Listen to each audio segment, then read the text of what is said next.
이 비가 오는 이 가운데 먼 길을 또 하셨고 언뜻 보니까 벌써 오늘 기부스를 이제 푸신 거예요, 원장님? 그냥 이거는 하라고 그러는데요. 네, 너무 덥고 무겁고 네. 여기가 부담되고 그래서 이제 그 정도 자유하실 수 그냥 있으니까 갖고 조심하시고. 하에는 갖고 다니는데 네, 네. 이만큼 회복해 주셔서 네, 감사합니다. 룻기 마지막 시간인데요. 룻기 13번째 시간, 룻기 마지막 4장 11절부터 22절까지를 보시겠습니다.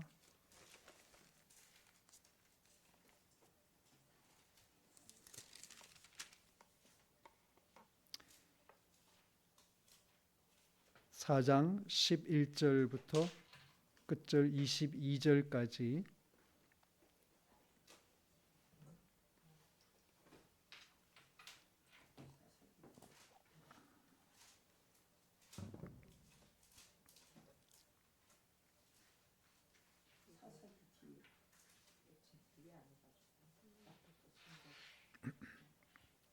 (4장) 11절부터입니다. 제가 천천히 봉독하겠습니다.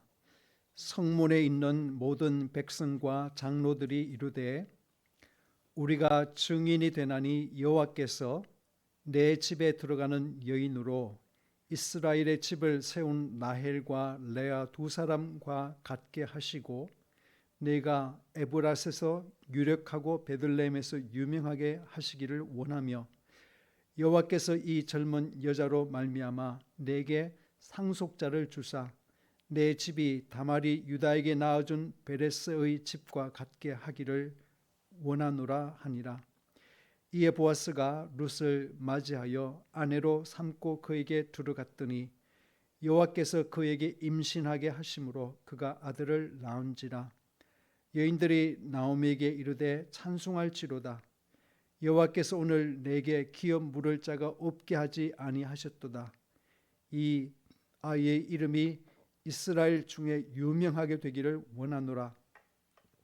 이는 내 생명의 회복자이며 내 노년의 복량자라. 곧 너를 사랑하며 7 아들보다 귀한 내 며느리가 낳은 자로다 하니라. 나오미가 아기를 받아 품에 품고 그의 양육자가 되니 그의 이웃 여인들이 그에게 이름을 지어 주되 나오미에게 아들이 태어났다 하여 그의 이름을 오벳이라고 하였는데 그는 다윗의 아버지인 이새의 아버지였더라. 베레스의 계보는 이러하니라. 베레스는 헤스론을 낳고 헤스론은 람을 낳고 람은 암미나답을 낳았고 암미나답은 나손을 낳았고 나손은 살몬을 낳았고 살몬은 보아스를 낳았고 보아스는 오벳을 낳았고 오벳은 이새를 낳고 이새는 다윗을 낳았더라. 아멘. 아멘. 네, 지난 시간에 앞부분을 살펴보면서 제 말씀 제목을 보아스와 아무개라고 그렇게 붙여봤습니다.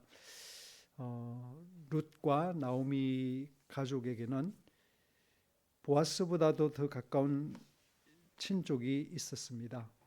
그래서 보아스가 그 타작마당에 그 새벽에 잠을 자다가 몸을 꿈틀거리다가 자기 발밑에 누군가가 있어서 깜짝 놀라서 보니까 룻이 그렇게 말을 하죠. 당신은 저에게 기업 물을 자입니다. 당신의 옷깃으로 나를 덮으소서라고 그렇게 말을 하죠. 그 말은 저를 아내로 맞아서 결혼해 주세요라는 그런 말이라고 말씀을 드렸습니다. 근데 보아스는 그 말을 내심 기뻐했을 것 같은데요. 그런데 어쨌든 보아스는 그 말을 그 감정을 잘 절제하고 나보다 더 가까운 사람이 있다. 그 사람에게 먼저 기회를 줘야 되고 그 사람이 자신의 책임을 이행한다 그러면 그렇게 하면 좋을 것이나 그러나 만약에 그가 그걸 거부하면 내가 반드시 내 책임을 감당할 것이다 라고 그렇게 확정해주고 룻과 나오미의 그 어려운 삶에 대한 보아스의 그 따뜻한 마음의 표현으로 사람들이 일어나기 전에 룻에게 이제 그 가지고 있던 아마 겉옷 같은 것인지 아니면 덮는 보자기 같은 것인지 그걸 펴라 그러고 거기에 그 곡식을 10번을 되어 주서 집에 보내죠. 그리고는 보아스는 해가 뜨기 전에 바로 성문에 갔습니다. 성문에 갔다는 것은 이제 성문이 열렸다는 말이고 하루가 시작됐단 말이고 사람들이 이제 왕래하기 시작했죠. 아마 보아스는 야영을 했으니까 성문이 열리자마자 바깥에서 안으로 들어갔고 그래서 이제 거기에 앉아 있으니까 마침 룻과 나오미에게 보아스보다 더 그 촌수가 가까운 그 아무개가 지나가는 게 보여서 보아스가 아무개요. 이리 와 여기 앉으소서라고 이제 청하고 그리고 그 성 안에 그 장로님들 그 어르신들을 10분을 이제 초청을 해서 이마저만 이야기를 이제 합니다. 그런데 그 이야기를 들은 아무개는 처음에는 엘리멜렉 그러니까 돌아가신 친족 엘리멜렉과 말론과 기론 그 세 사람의 남자가 남긴 그 유산 그 가족의 속한 그 재산에 처분을 해야 되고 농사를 지을 사람이 필요하니까 여자들 농사를 지을 수가 없고 그래서 처분을 해야 되는데 당신이 친족으로서 우선 살 권리가 있다, 책임이 있다. 그리고 희년이 되면 그를 다시 이제 돌려보내는 것이죠. 근데 그 아무개가 생각을 했습니다. 생각해 보니까 이미 나오미하고 룻에게는 남자가 없어요. 그래서 희년이 되어도 돌려줄 남자가 없다 이 말이죠. 그러니까 그 머릿속으로 생각할 때 내가 이걸 사면 희년이 되어도 돌려줄 필요도 없고 이것은 우리 재산이 늘어나는 그런 좋은 일이겠다 싶어서 내가 하겠다고 하죠. 그러니까 보아스가 한마디 더 합니다. 그것을 하는 날에는 또 하나의 이 책임이 있습니다. 그건 뭐냐 하면 나오미가 모압 땅에서 데리고 온 젊은 과부 룻을 아내로 맞이해서 그래서 그에게 아들을 낳게 해서 그 아들이 기업을 무르는 그 일을 하도록 해야 됩니다. 라고 하니까 그 아무개가 나한테는 재산에 손해가 있을까 생각해서 나는 안 하겠소 라고 그렇게 대답을 하죠. 그래서 룻과 같은 동서였던 오르바가 시어머니의 말을 듣고 자기 고향으로 어머니의 품으로 돌아간 것처럼 이 아무개는 자기 자신의 이익의 세계 속으로 그러니까 손익을 끊임없이 계산하는 그런 사람이었기 때문에 타인의 설당이 되어지기를 거부하고 자기 세계로 돌아갔기 때문에 성경은 그 사람을 아무개로 무명 처리했다고 말씀을 드렸습니다. 그래서 저와 여러분도 하나님 앞에서 이런 무명인의 삶을 사서는 안 된다. 그렇죠? 하나님께로부터 받은 것을 우리는 반드시 나누고 섬기고 하는 그 하나님의 선한 사업을 위해서 그렇게 우리에게 주신 것을 우리 자신 안에서 다 소비하면 그것은 아무개로 살아가는 것이니 우리가 그렇게 살면 안 되겠다는 말씀을 지난 수요일 날 이 자리에서 드렸습니다. 오늘 말씀은 이제 보아스가 그러면 제가 그러면 이 여인을 책임지겠습니다 라는 말을 들은 10명의 장로들과 그 주변에 또 모여있던 사람들의 하는 이야기를 그리고 또 여인들 하는 이야기를 우리가 중심으로 마지막 시간 살펴보도록 하겠습니다. 장로들이 축복을 합니다. 사람들이 또 함께 합세하는데 세 가지의 축복을 합니다. 보십시오. 그 본문에 보면 우리가 증인이 되나니 여호와께서라고 말씀합니다. 여호와께서 주어이죠. 축복의 주체는 바로 여호와이시죠. 만복의 근원이신 하나님께서 이런 일을 해 주시기를 이라고 세 가지 축복하는데 첫 번째는 룻을 라헬과 레아처럼 되게 하시길 여호와께 바란다라고 축복합니다. 여러분 그 스토리 아시잖아요.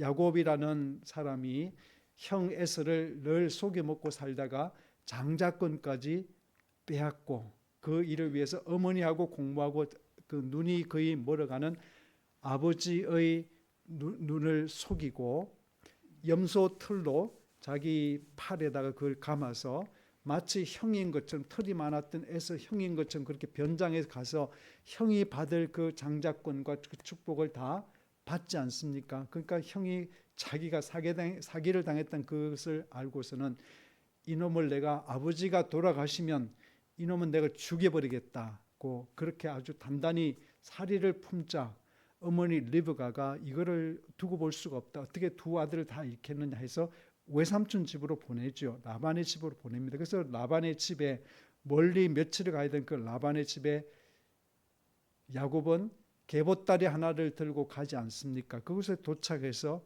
그곳에서 외삼촌의 두 딸인 레아와 그 여동생 라헬을 아내로 맞이합니다. 근데 야곱이 사랑했던 것은 언니 레아가 아니라 여동생 라헬이었죠.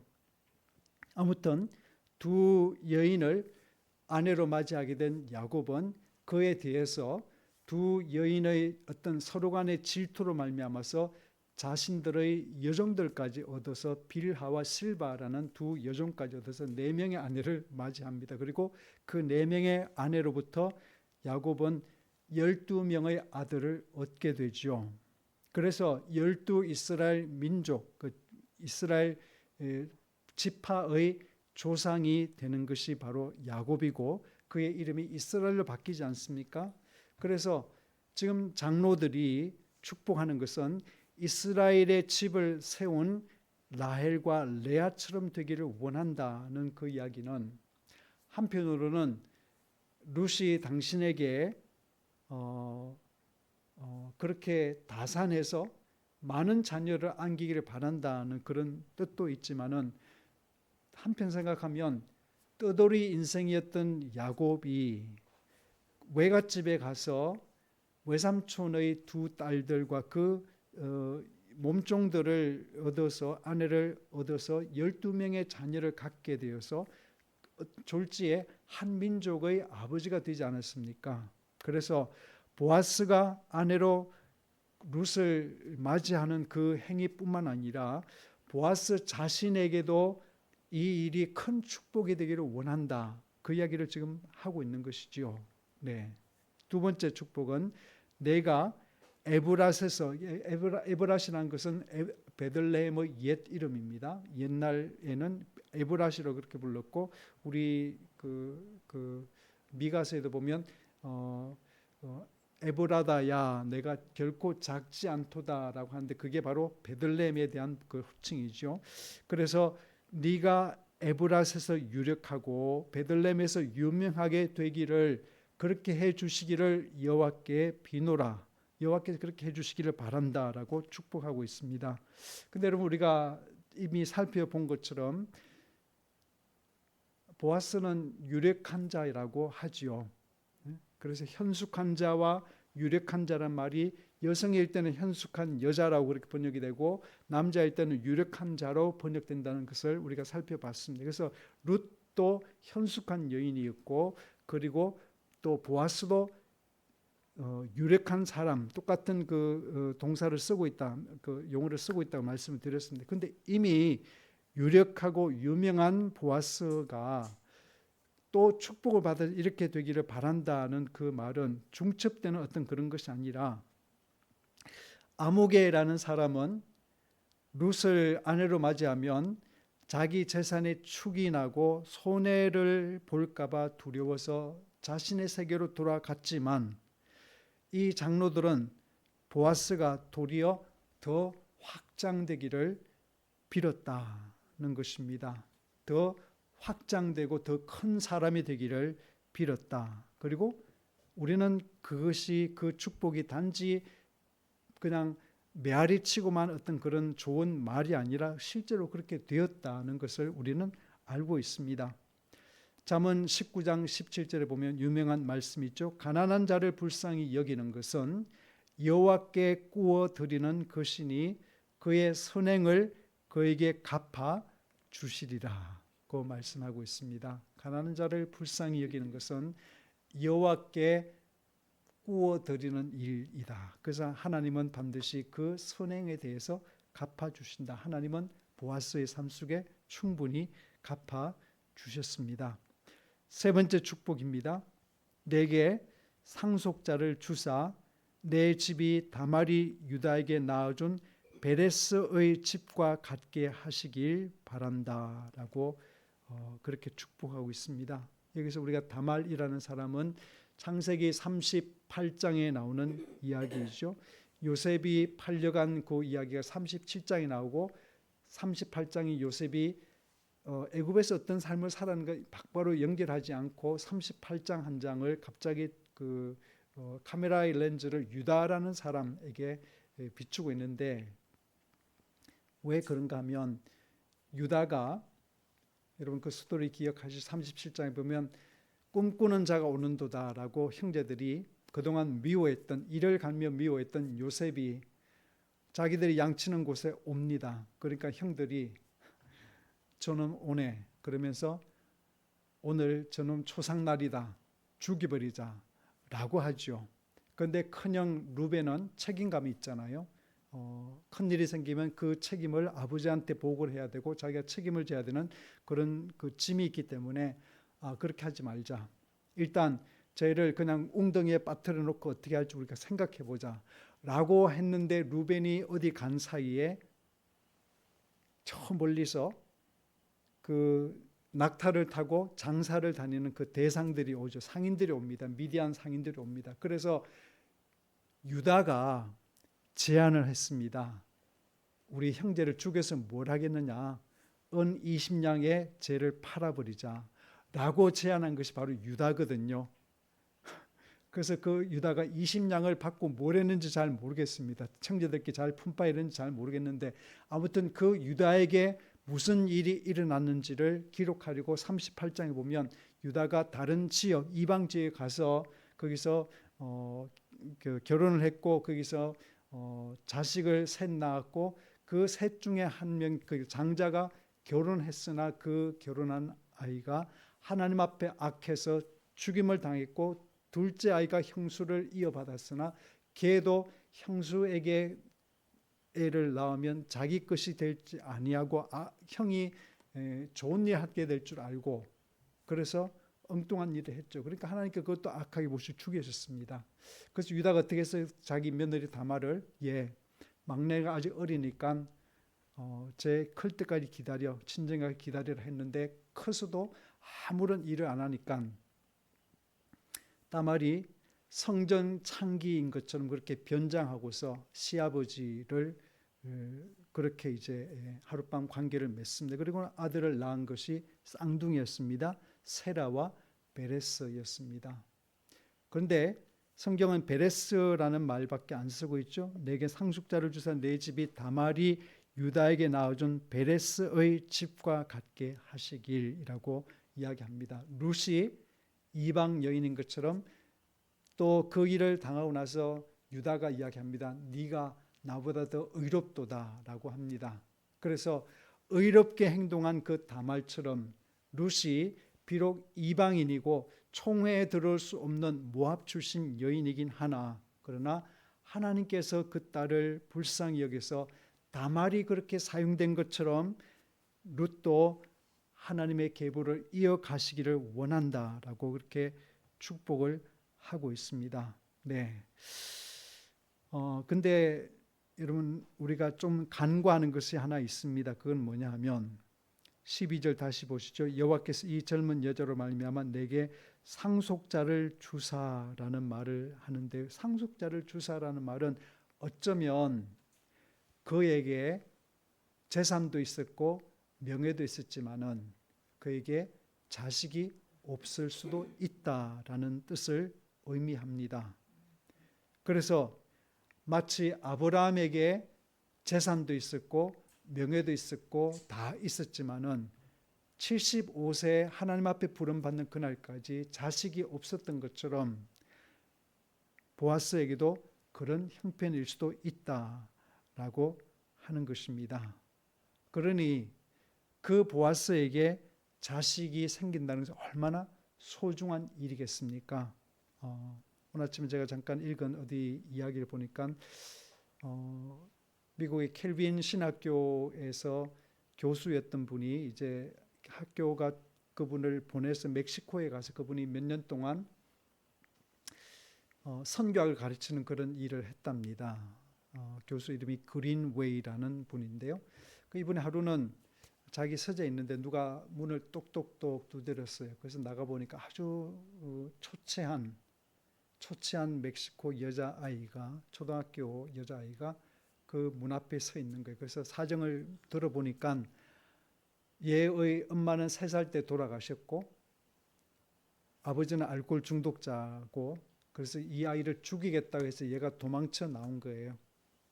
그래서 이 아이는 자기 마을에 선교사 한 분이 살고 있다는 걸 알고 있었습니다. 그래서 그 선교사 집에 와서 밥 한 끼 얻어먹고 싶어서 밥 한 끼 달라고.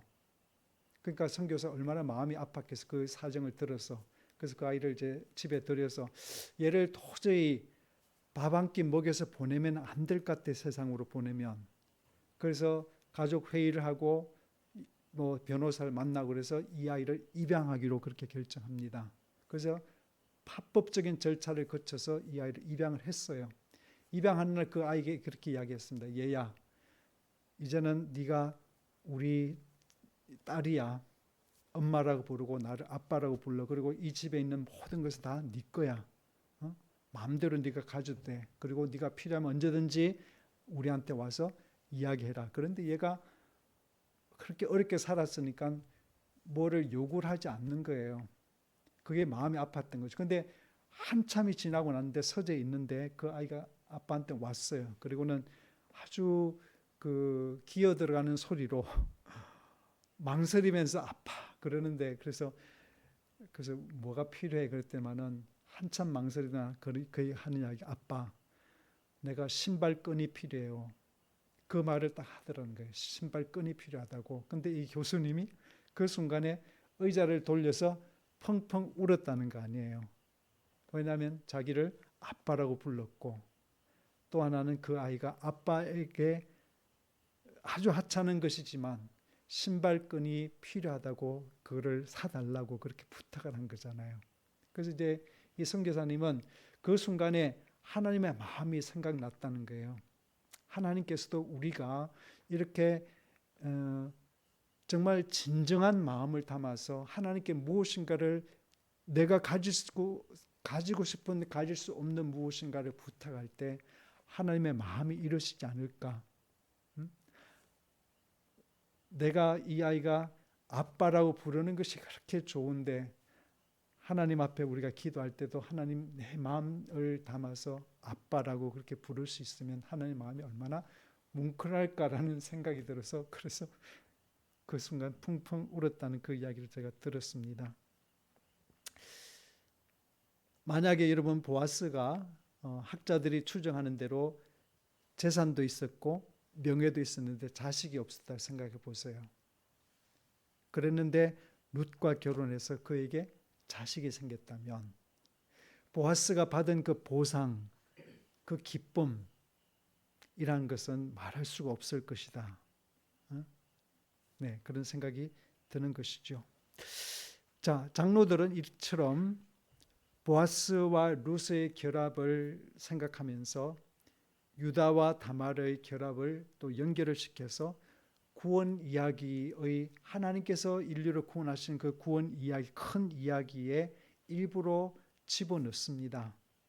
그리고 축복의 그 내용은 보아스가 비운 만큼만 하나님이 채워달라는 그것이 아니라 보아스가 자기를 비워주는 것보다 말할 수 없이 크신 하나님께서 기하급수적인 그런 복을 주시기를 빈다라고 그렇게 말하고 있습니다. 네. 하나님은 그런 분이라고 저는 생각합니다. 우리가 작은 것을 하나님께 드릴 때, 그렇죠? 작은 것을 우리가 주어서 누군가를 돕고 불쌍히 여길 때 그것을 보신 하나님은 상상할 수 없는 몫으로 채워주시고 또 복을 주시는 그런 하나님이심을 저여러분들 믿으시기를 바랍니다.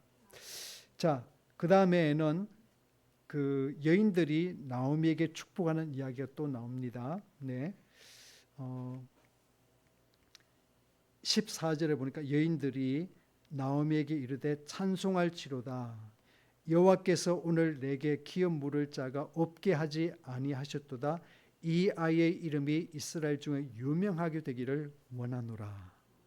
그렇죠? 그리고 이는 내 생명의 회복자라는 말을 쓰고 있습니다. 여기서 생명이라는 말은 그 히브리어 보면 네페시라는 그런 용어를 쓰는데요. 이 네페시라는 이 생명이 어디서 나오는가 하면 최초에 하나님께서 아담과 이브를 흙으로 빚으시고 그 코에 생기를 불어넣으시니 혹은 옛날에 호흡을 불어넣으시니 그렇게 됩니다. 그때 호흡으로 혹은 생명으로라고 번역된 그 단어가 바로 여기에 나오는 이 단어 네페시이거든요. 네. 그렇다면 우리는 이 여인들이 하는 그 이야기가 너에게 자식이 생겨서 룻이 자식을 낳아서 그 자식이 너의 생명의 회복자가 되기를 바란다라고 하는 그 말은 그동안 나오미의 마음고생이 어땠는지를 엿보게 하는 것이죠. 나오미의 숨통이 회복되었다는 그런 말씀으로 저는 들리는 거예요. 그리고 또 하나는 회복자라는 말이 나오는데 그 말의 뜻은 원래는 1장 22절에 보면 그렇게 나오죠. 나오미가 룻과 함께 고향에 돌아왔을 때 그 고향 동료들이 아낙네들이 뭐라 그랬습니까? 이는 나오미가 아니냐라고 물으니까 나오미가 뭐라 그랬습니까? 나를 나오미라 부르지 마세요, 제발. 제가 무슨 나오미입니까? 저는 기쁨이 아니에요. 저는 즐거움이 아니에요. 저는 하나님께서 제가 풍족하게 나갔다가 이렇게 비어 돌아오게 하시는데 제가 무슨 나오미입니까? 저는 이제 제 이름은 마라, 선, 그렇죠? 고통, 뭐 그런 뜻을 의미하는 마라라고 불러주세요라고 하는데 그때 돌아오게 하셨다는 그 말씀이 그 단어 동사가 바로 이 단어하고 같은 그 어근입니다.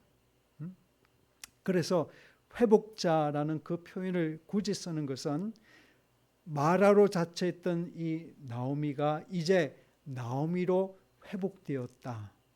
하나님께서 그를 다시 나오미의 자리로 회복시켜 주셨다는 그런 의미가 들어있는 것입니다. 그리고 노년의 복량자라고 말을 합니다.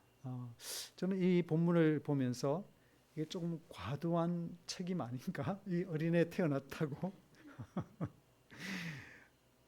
생명의 회복자라는 말은 참 좋은 말이지만 노년의 복량자라 얘는 태어나자마자 나이 드신 할머니 모시는 게 책임이 운명적으로 지워지는 이게 좀 과도한 말 아닌가라는 생각이 들었는데요. 근데 이 동네 여인들의 마음은 물론 그런 뜻도 있겠죠. 의지할 이제는 네가 의지할 노년에 의지할 그런 사람이 생겼다는 그런 말도 있겠는데, 근데 나오미의 입장에서 보면 나오미가 이 아이를 품에 안음으로써 저는 이미 나오미의 노년이 활기를 회복했다. 뭐 그런 생각을 하는 것이죠.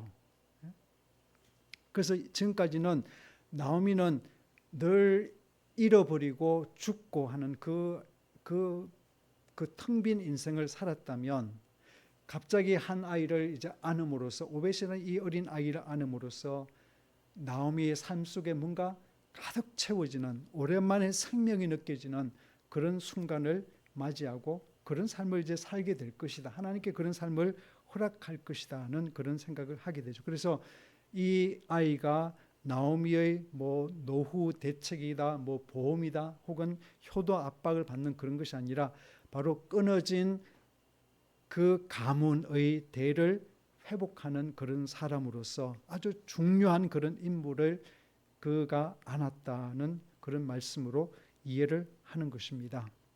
그리고 또 하나 이제 축복의 말은 이는 내 생명의 회복자며 내 노년의 복량자라 곧 너를 사랑하며 7 아들보다 귀한 내 며느리가 낳은 자로다라고 말씀하고 있습니다. 왜냐하면 그렇죠, 그런 뜻이죠.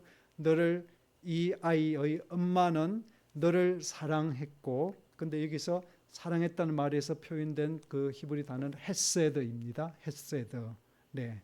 변함없는 사랑. 그렇죠? 한결같은 사랑. 하나님께서 이스라엘 백성을 향해 베푸신 그 사랑, 변개하지 않는 그 사랑 헤세드를 너에게 베푼 사람이고 7 아들보다 귀한 내 며느리다. 그가 낳은 자다고 그렇게 이야기합니다. 그래서 이 여인들의 이야기는 이 아이가 당신의 생명을 회복하고 노년을 복양할 것을 우리가 아는 그 근거는 그 아이의 엄마를 봐서다. 그렇죠? 그 아이의 엄마가 당신을 그렇게 한결같은 사랑으로 섬겼던 그런 효부이지 않느냐. 이 이야기 속에는 그런 뜻이지요. 얘는 앞으로 어떤 애가 될지 우리가 알아. 왜냐하면 그 엄마를 보면 알잖아. 그렇죠? 그런 뜻이죠. 그 엄마를 보면 얘가 어떤 인생을 살지 알잖아. 저는 이 엄마에 대한 대단한 칭찬을 그렇게 생각하는 것이죠. 7 아들보다 낫다는 그 표현, 히브리 문화에서 7이 완전 숫자이고 10도 완전 숫자이죠. 그래서 그 사무엘상 그 다음 장에 보면 사무엘상이 시작이 되는데 그 1장에 보면 엘가나라는 사람이 등장하는데 그 엘가나에게 그 부인이 있었고 한나라는 무자한 아이를 낳지 못하는 그런 그 부인이 있었죠. 근데 한나가 매일 울고 특별히 제사로 갈 때마다 스트레스를 받고 먹지도 않고 뭐 그러니까 엘가나가 한나한테 하는 이야기가 내가 당신한테 10 아들보다 낫잖아. 속도 모르고 그 이야기를 합니다. 최근에 백두산에 한국에서 온 나이 지긋한 50명의 관광객이 백두산을 관광하러 오셨더래요. 그래서 그 가이드가 물었습니다. 여기 오신 어른들 가운데 딸이 가라고 권해서 오신 분이 몇 분이나 되세요? 했더니 50명 중에 47명. 네. 그래서 그 가이드가 아니 그러면 나머지는 아들이 권하신다니까 아니요 사위예요.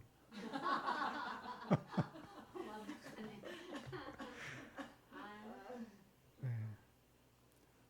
10 아들 별 볼 일 없습니다. 네. 근데 그 시대에는 아들이 중요했죠. 네. 그래서 7 아들보다 귀한 내 며느리다. 그 이야기는 굉장한 칭찬이죠. 극찬을 하는 것입니다. 자, 근데 신기하게도 17절 보면 그의 이웃 여인들이 그에게 이름을 지어주되 나오미에게 아들이 태어났다여 그의 이름을 오벳이라고 하는데요. 오벳이라는 그 이름이 히브리어 동사 아바드라는 동사에서 나왔습니다. 아바드는 예배하다, 섬기다는 그런 뜻입니다. 섬기다, 예배하다. 그래서 오벳이라는 그 말은 명사화되어서 복량자, 공급자라는 뜻이랍니다. 룻기를 이렇게 이제 정리하면서 뒤에 쭉 계보를 이야기합니다. 그래서 아까 이야기했던 베레스가 나오죠. 베레스부터 그 계보를 시작합니다. 베레스의 계보는 이러하니 베레스는 헷수를 낳고 헷수는 람을 낳고 쭉 이어가요. 그리고는 이새는 다윗을 낳았더라라고 그렇게 그치고 있습니다. 정리를 하면 룻기는 사사기 시대의 정황 속에 쓰여졌다 그렇게 이야기합니다. 사사기를 배경으로 있다 그렇게 말씀을 드렸죠. 그래서 사사기를 앞에 나온 사사기를 읽어보면 이게 왜 성경에 들어왔나 싶을 정도로 성경은 걸르지 않고 아주 인간의 뭐랄까 아주 타락한 모습들을 전혀 걸르지 않고 아주 그렇게 고발하고 있습니다. 그래서 그 시대는 레위인마저 첩을 거느리는 그런 혼란스러운 시대였고 그런데 룻기 그러니까 그 시대 안에 베들레헴이라는 작은 마을이 있었고 그 베들레헴 안에 살았던 사람들은, 룻기가 소개하는 베들레헴 사람들은 훈훈해요. 그렇죠? 사사기 사람들을 보면 어떤 사람이 성에 밤에 찾아왔어요. 그래서 어떤 사람 집에 들였습니다. 그러니까 동네 사람들이 찾아와서 문을 두들기면서 네 집에 들어온 사람 우리가 좀 재미 봐야 되겠다고서는 그렇게 끌어내라고 그러지 않습니까? 아주 그 삭막하고 사람이 어떻게 이렇게 잔인할 수 있고 어떻게 이렇게 바닥일 수 있을까라고 생각하게 만드는데, 룻기를 읽으면 베들레헴 사람들을 보면 사람이 어떻게 이렇게 아름다울 수 있지? 이렇게 어떻게 훈훈할 수 있지? 라는 생각을 하게 하죠. 그래서 서로 힘을 합쳐서 어려움을 극복하고 서로를 축복하는 그런 아름다운 그 관계 속에 살아가는 것이 룻기가 보여주는 그런 베들레헴의 공동체입니다. 그런데 그 이유는, 사사기는 반복되는 표현이 있다 그랬죠. 그때는 왕이 없으므로 사람들은 각기 제 소견에 옳은 대로 행했다라고 그렇게 되어 있습니다. 그런데 왜 그 시대에 같은 나라 안에 살았던 베들레헴은 달랐을까요? 왕이 없었는데, 베들레헴도 왕이 없었고 다른 지역에 왕이 없었는데 왜 그렇게 달랐을까? 그것은 사사기가 말씀하는 그 왕은 인간 왕이 아니라 하나님 여호와였죠. 그래서 베들레헴 사람들, 특별히 나오미와 룻과 그리고 보아스는 하나님의 말씀, 그렇죠? 고엘이라는 기업 물을 자라는 그 말씀을 하신 하나님의 말씀을 존중했던 사람. 그러니까 하나님의 말씀을 붙잡고 살았던 그 말은 뭐죠? 하나님이 왕으로 그들을 다스리고 있었다는 것이고, 하나님께서 그 마음을 다스리고 있었던 그 사람들의 살아가는 삶의 이야기는 너무나 소중하고 훈훈하고 아름답다 이 말이에요.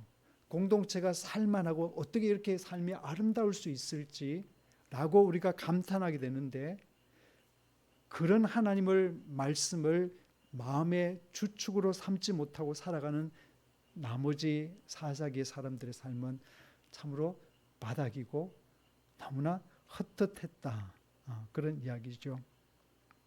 왕이신 하나님의 말씀에 순종하면 타인을 배려하게 되고, 어떤 분 표현에 의하면 서로에게 봄소식이 되는 삶을 살았다, 그런 이야기입니다. 여러분, 봄소식이란 말 아시죠? 제비가 오면 봄이 왔구나, 꽃이 피어나면 드디어 봄이 왔구나, 개구리 소리가 들리면 진짜 봄이 왔구나 는 그 소식을 우리가 알게 되는 것처럼, 저는 사사기를 마치면서 그런 질문을 해봅니다. 룻기를 마치면서 우리 인생은 사사기를 살고 있는가 아니면 룻기를 살고 있는가? 우리 예수사랑교회 공동체는 서로를 세워주고 축복하는 베들레헴 공동체인가? 네, 한번 질문했으면 좋겠습니다. 지금 우리 대한민국 교회는 사회 사람들에게 불신을 당하고 있죠. 그래서 신뢰도가 불교인보다 천주교인보다 훨씬 더 낮게 나오고 있습니다. 그러니까 세상 사람들은 교회 다니는 사람들을 안 믿는다 이 말이에요. 그리고 안 믿는 사람들이 혹시나도 당신이 종교를 결정한다면 어떤 종교를 결정하겠소 물었을 때 개신교를 결정하겠다는 사람이 제일 많습니다. 너무나 당연한 귀결인데요. 그러나 여러분,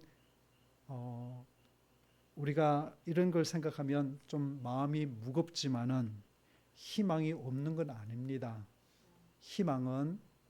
여전히 희망은 드러나진 않지만 지금도 여전히 신실하게 성경의 정신을 지키며 순종의 길을 묵묵히 걷는 성도들이 있고요. 그 성도들이 이룬 공동체가 이 한국 땅에는 많이 있습니다.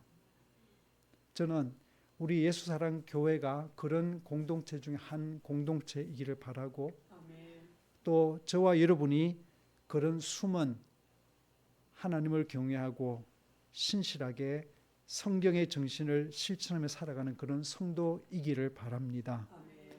사사기의 혼란과 어둠을 끝낼 희망의 그 별이 한 가족을 통해서 떠오르듯이 저와 여러분들이 숨겨졌지만은 세상의 눈에 볼 때는 뭐 그렇게 별것 아닌 것 같지만 그러나 우리 각자의 몫은 결코 작지 않음을 꼭 기억하시고 하나님께서 인정하시는 하나님을 존중하고 순종하는 그리고 타인을 따뜻하게 배려해서 봄 소식을 전하는 그런 저와 여러분 되시기를 주의 이름으로 축원합니다. 기도하겠습니다.